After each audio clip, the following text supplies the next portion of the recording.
নাগরাকাটায় আক্রান্ত খগেন মুর্মু, শঙ্কর ঘোষ। এক ঘটনা তীব্র নিন্দায় সরব হয়েছেন প্রধানমন্ত্রী নরেন্দ্র মোদী। বাংলার এই ঘটনা অত্যন্ত নিন্দনীয়। এটাই তৃণমূলের অসংবেদনশীলতা। বাংলার আইন শৃঙ্খলা ভেঙে পড়েছে। তৃণমূল সরকারকে তুলোধনা করেছেন প্রধানমন্ত্রী নরেন্দ্র মোদী। সোশ্যাল মিডিয়ায় তুলোধনা প্রধানমন্ত্রী নরেন্দ্র মোদী। সোমবার রাতে নিজের এক্স হ্যান্ডেলে তিনি পোস্ট করে লিখেছিলেন, যেভাবে আমাদের দলের কার্যকর্তা তথা একজন সাংসদ, একজন বিধায়ক বাংলার বিপর্যস্ত এলাকায় দুর্গতদের সাহায্য করতে গিয়ে হামলার মুখে পড়েছেন, তা অত্যন্ত নিন্দনীয়। এই ঘটনা আসলে সেই তৃণমূলের অসংবেদনশীলতা এবং রাজ্যের আইন শৃঙ্খলার করুণ পরিস্থিতির একটা উদাহরণ মাত্র। আর একই সঙ্গে প্রধানমন্ত্রী আরো সংযোজন করেছিলেন। তিনি বলেছিলেন যে এই সময় হিংসা কাম্য নয়, প্রত্যেকে মিলিতভাবে এগিয়ে এসে দুর্গতদের সেবা করতে হবে, পরিষেবা দিতে হবে, তাদের পাশে থাকতে হবে। কিন্তু সেই সেবা, সেই পরিষেবা দিতে গিয়ে সেখানে জখম হতে হলো মারাত্মকভাবে জনপ্রতিনিধিদের। তারাও জনপ্রতিনিধি, তারাও মানুষের ভোট পেয়ে জয়ী হয়েছেন। তাদের কাজও মানুষকে পরিষেবা দেওয়া, মানুষকে সাহায্য করা, এবং সেটাই তারা করতে গিয়েছিলেন। কিন্তু সেখানে গিয়ে তৃণমূলের গুন্ডাদের শিকার হতে হলো খগেন মুর্মুকে, শিকার হতে হলো শঙ্কর ঘোষকেও। এবং সেখানে কিন্তু দেখা যাচ্ছে যে এভাবে করুণ পরিণতি তাদের হয়েছে। বর্তমানে মারাত্মকভাবে জখম হয়ে, আহত হয়ে তারা হসপিটালাইজ, হাসপাতালে রয়েছেন, সেখানে চিকিৎসা চলছে তাদের। আর এই ঘটনা নিয়ে সরব হয়েছেন প্রধানমন্ত্রী নরেন্দ্র মোদীও। তিনি তীব্র নিন্দা করেছেন।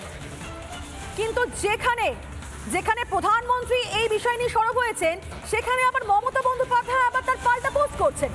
নরেন্দ্র মোদীর পোস্টে পাল্টা পোস্ট করছেন মমতা বন্দ্যোপাধ্যায়। পোস্ট করে প্রধানমন্ত্রীকে আক্রমণ করেছেন মমতা বন্দ্যোপাধ্যায়। রাজনৈতিক রং দেওয়ার চেষ্টা করছেন মোদী। পুলিশকে না জানিয়ে বিজেপি নেতারা গিয়েছিলেন। পুলিশ প্রশাসন এবং তৃণমূলকে দোষারোপ করা হচ্ছে।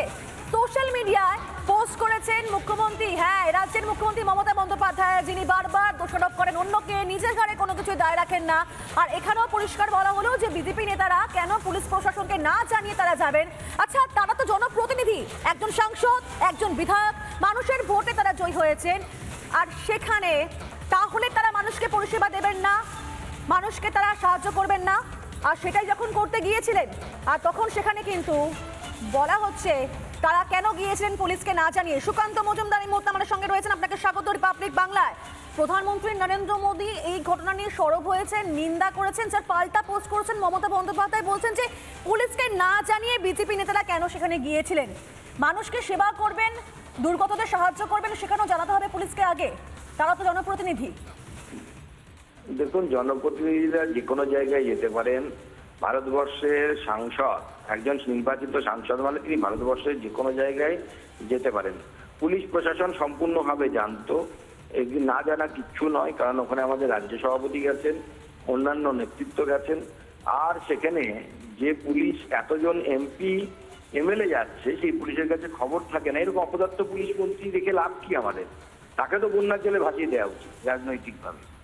এরকম অপদার্থ পুলিশ মন্ত্রী যে খোঁজ রাখতে পারে না, যে এতজন, যার পুলিশ এই খোঁজটা রাখতে পারে না যে একটি জেলাতে বন্যা পরিস্থিতি দেখতে এতজন এমএলএ এমপি যাচ্ছে, তাহলে আপনাদের ইন্টেলিজেন্স বিভাগ কি করছে? রাজ্য পুলিশের ইন্টেলিজেন্স বিভাগকে আমরা যে পয়সা দিয়ে পুষছি, আমাদের ট্যাক্সের পয়সা দিয়ে মমতা বন্দ্যোপাধ্যায় এবং তার পুলিশ বাহিনীকে যে আমরা পুষছি আমাদের ট্যাক্সের পয়সা দিয়ে, সেটা পুষবো কেন এই অপদার্থগুলোকে? আর রাজনীতি যদি কেউ করে থাকে, তিনি হচ্ছেন মমতা বন্দ্যোপাধ্যায়। বেশ, ধন্যবাদ আপনাকে। আমাদের সঙ্গে ছিলেন কেন্দ্রীয় প্রতিমন্ত্রী সুকান্ত মজুমদার।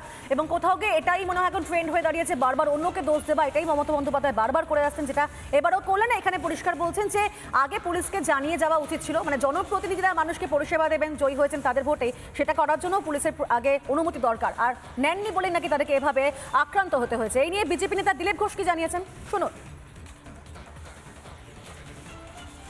মমতা ব্যানার্জি কি করছেন? ছবি তুলছেন, গান বাজিয়ে নাচছেন। সবাই ওনার মতো নাচবে নাকি? আমরা নাচিনি, আনন্দ করিনি। আমরা গেছি যারা পীড়িত তাদের সঙ্গে দেখা করতে, তাদেরকে চিড়ে মুড়ি কাপড় চোপড় দিতে গেছে। ওনারা কি করতে গেছেন? করতে পারছেন না, এক্সপোজ হয়ে গেছে। তাই আজকে যাতে কেউ না যায়, ত্রাণ করতে না পারে, বন্ধ করুন। উনি তো একটাই কাজ করবেন। এখন তো ওনাদের পৌষ মাস, বন্যা হোক, ভূমিকম্প হোক, ঝড় আসুক, দিয়ে দেখবেন কত ক্ষতি হয়েছে। আর মোদি যে টাকা দিন, কামানোর ব্যবস্থা হয়ে গেছে। পুজোর আগে হয়নি, পুজোর পরে কামানো হবে।